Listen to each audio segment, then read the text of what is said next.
this woman by the name of Lynette Cole, who's in this room right now and is my business partner. And we had, we knew each other because we had met in passing a few times, and our companies had worked on a few projects before. But she let me know I was about to send you something, a project, but I heard you leaving, I heard you left. And I was like, yeah, I left. I just had my last day 2 days ago. She said, what are you doing next? And I'm like, well, I'm figuring that out, but obviously I want to, figure out how to create a new type of way of thinking and system and think outside the box. And that was essentially, so I was like, I've been talking to a few creatives and producers and actors, and I was like, want to kind of have a bit of a think tank before I start my travels. And she's like, well, I'm in. Let me know. Like, I've been thinking the same thing. Like, let's do it. And so we ended up doing it at our house. We had 13, creatives that came, and we had a meeting of the minds. We talked a lot about what's wrong with the industry, but also how do we strategically work to make, implement change. Because the thing too is that when I first got to Los Angeles, there wasn't really, shall we say, a lot of community. And now there is, or by that point there was, and now it's definitely much more prevalent, but there was no strategy to the community. And so I said, how can we utilize this community? If there's this dissent amongst actors, amongst producers, amongst directors, writers, executives, if we're all upset, how do we help each other work towards getting more of our projects made? And I remember leaving the week before when I was in New York, meeting with an author who I had optioned a book from, and she said the best.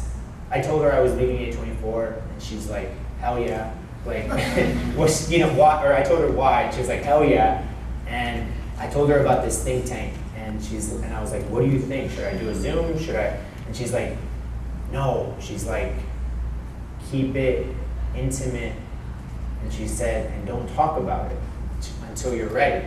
And she's like, because the best revolutions are built underground.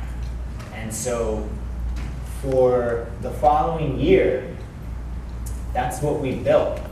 Between doing budgets for narratives and budgets for commercials or budgets for music videos, but the reality is the way that we think about these things are all going to be the same. Here are some brief points for today. By the way, like, if you want to write down all the things on my PowerPoint, there aren't a lot of words on this, so it may be just good to be engaged. If anyone gets super curious, we can ask questions as we go. I do have a question and answer section at the end of this if we want to get a little bit more engaged, though. That's what I look like when I'm on set. And some basic notes. Why do we need to do this? Why does this matter? It may seem obvious, okay, there's money, we have to manage money, but let's get very critical. When we talk about financial control, what do we mean? We mean that I've been contracted for $150K and I have to be able to justify every penny of that. And based on the budget, I may need to recognize whether that's like rounding it like 1,000th or 10,000th digit. So is that a real penny? Am I paying someone extra? Stuff like that.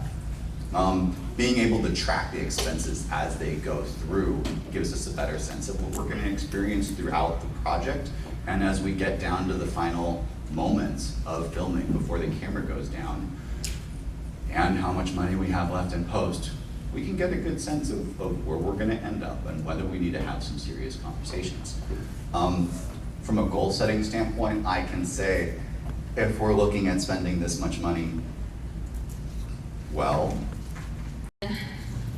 Yeah, so we'll see how it goes. Like I said, the form, if you missed this, the QR code sends you to a small Google Doc where I get your email. I will not abuse it, I promise. But I will send the slides out at the end. And there's also a link there, which is for the upcoming fundraising class. It's 4 Saturdays from 10 to 2. It's $99 for total for the 4 weeks. And we basically workshop your projects. I'll go into a deep dive. Your mind will be numb about how much information and really depressing information there is out there about, revenue, fundraising, all that kind of stuff, and then how to kind of specifically take your project and figure out what to do with it. I'll also be running the class again in April, and I'm also trying to figure out how to make it more available, just generally. Anyways, so this is what most people think about when they're fundraising. And this is, I literally had this conversation a few months ago where I was talking with producers and we were talking about all and they were experienced producers. They had done the crowdfunding, they had gotten grants, they had done workshops and labs and all this stuff. And they were like, yeah. I mean, I got it. And they were like, but is there other sources for money? And I was like, like a pot of gold? Like, no, there is no other source of money. You have to go out and find the money, right? There is no pot of gold. There is no, I mean, like, you all have been hopefully networking, meeting people or whatever. Nobody's walking around being like, hey, I have $100,000 that I just want to give some random person for no reason because they want to make a film. Like, that doesn't happen.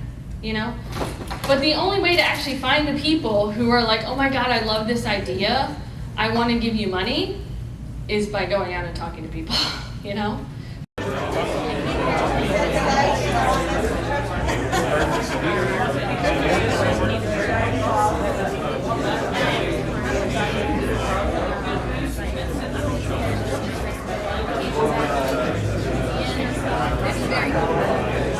How's Houston treating you?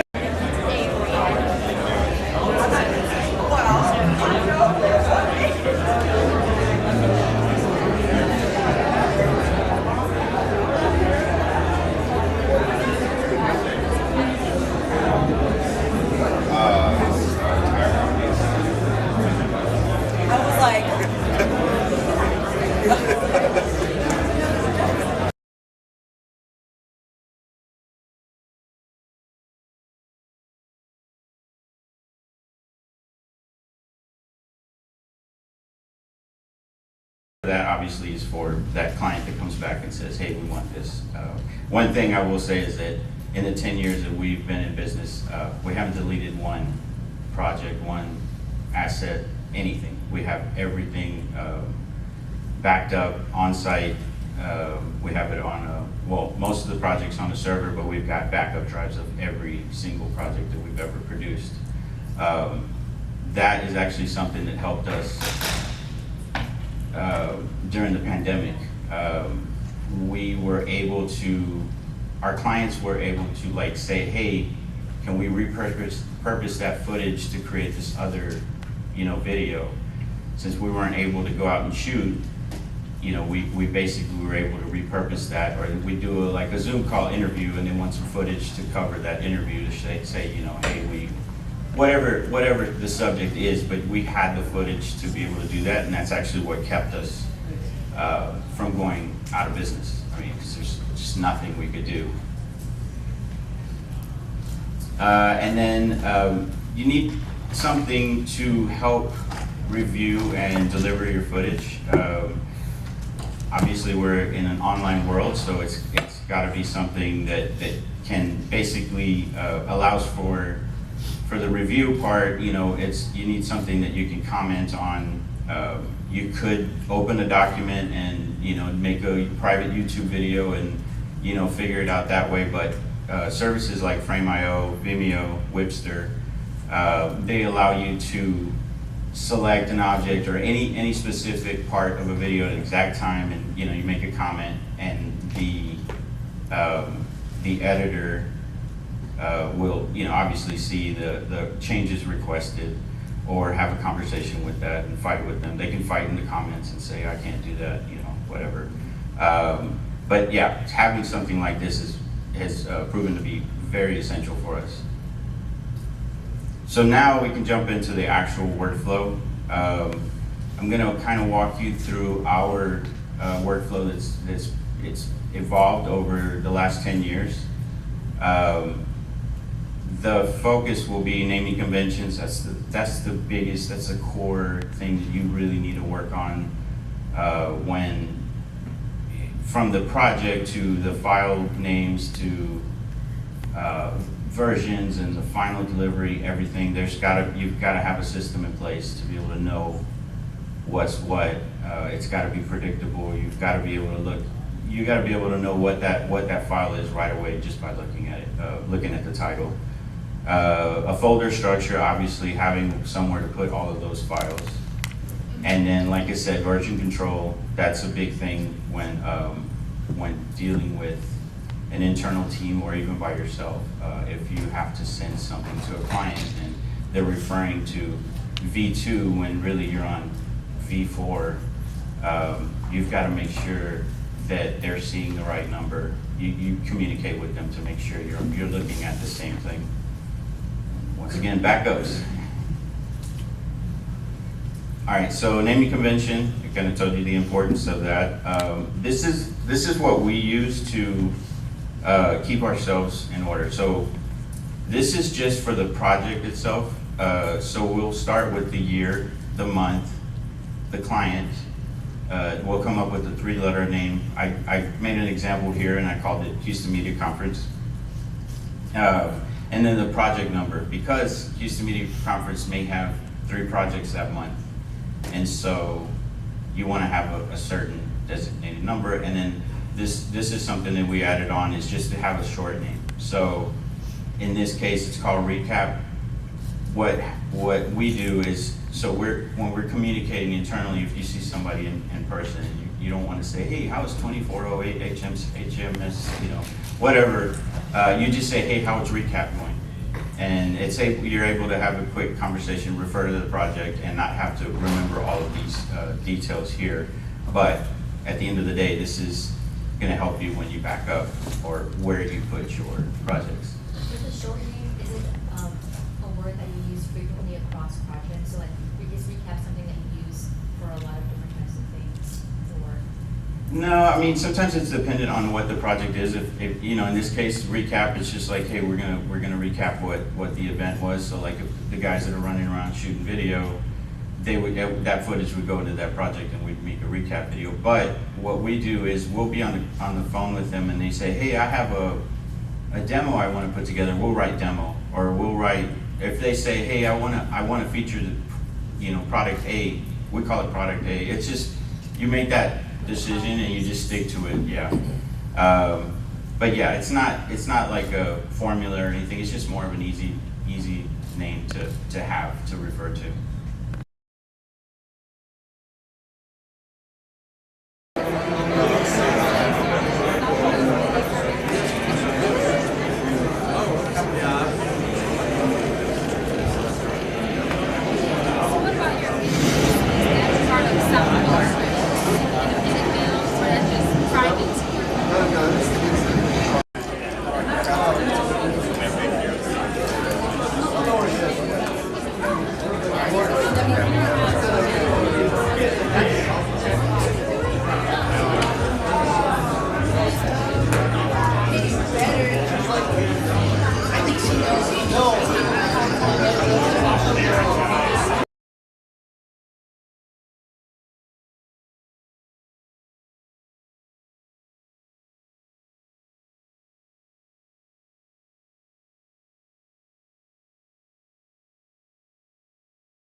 the money sources that'll actually put money in your hands.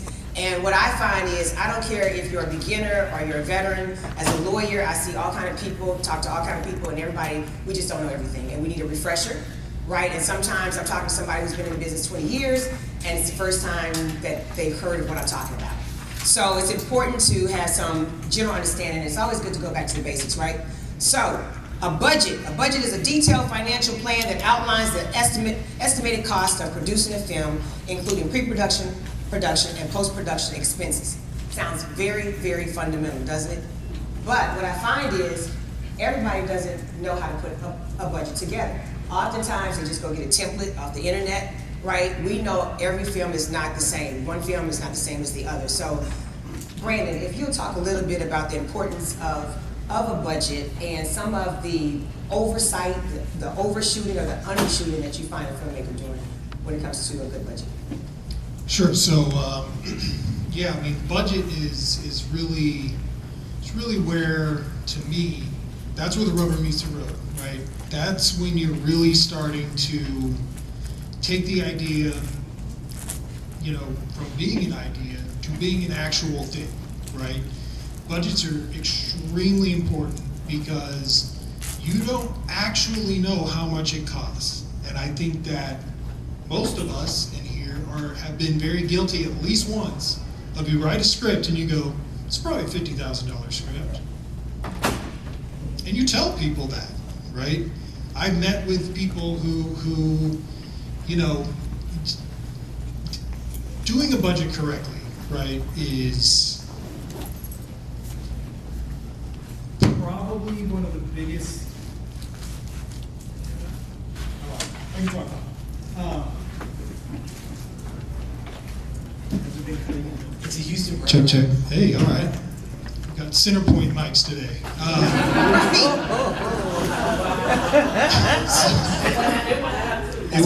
Look at this. He's a comedian also. We're going to rename this room to the Center Point Energy Conference Room. So, you know, with budgeting, there's, I mean, I don't even know where to start with oversights, right? Number one, I guess just for starters, your budget's probably too short. I can't tell you how many times I get a budget that has 20 or 30 lines in it. Like, yeah, I've got a budget. We sat down and I paid someone or whatever, and you have a 20 or 30 line budget. There's no way that's right, right? And the most common things I see are when people want to attach a big name, right? Oh, well, we want to go get so-and-so. And then their budget has nothing accounted for to be compliant with SAG. And for those of you who haven't worked with SAG, there is a whole other set of costs and roles and rules that you have to account for. And they all cost more money than you think, right? I mean, those are kind of the most common things that I see, is there's a lot of confidence in your belief that it's a budget of this, but you haven't done the work to back it up yet. No. Just to show of hands here, because I don't know who we're talking to. How many of you guys are screenwriters? Raise your hand. Okay. How many are directors? How many are producers? We got everybody here, huh? Do we have any line producers? Okay, we got a couple. Jack, I see you in the back. Okay, you gotta raise your hand. So if you're a screenwriter and you have a really great project, in my opinion, the first thing is you need to start developing a team, right? I am lousy with budgets, okay? I'm actually really bad at budgets. But my first producing partner was a CPA, and he was great at budgets. So it was a good yin yang. So if you don't have the yin, find the yang in your team and continue to build out from there. It is an art form to do budgets, and it never really locks until it locks, and then it doesn't lock. But budgets, you need someone that has a lot of expertise, and it's about finding the right people, right? Because you guys don't have all the skills to do all this stuff, so it's about creating a team around you. And again, a budget is a tool.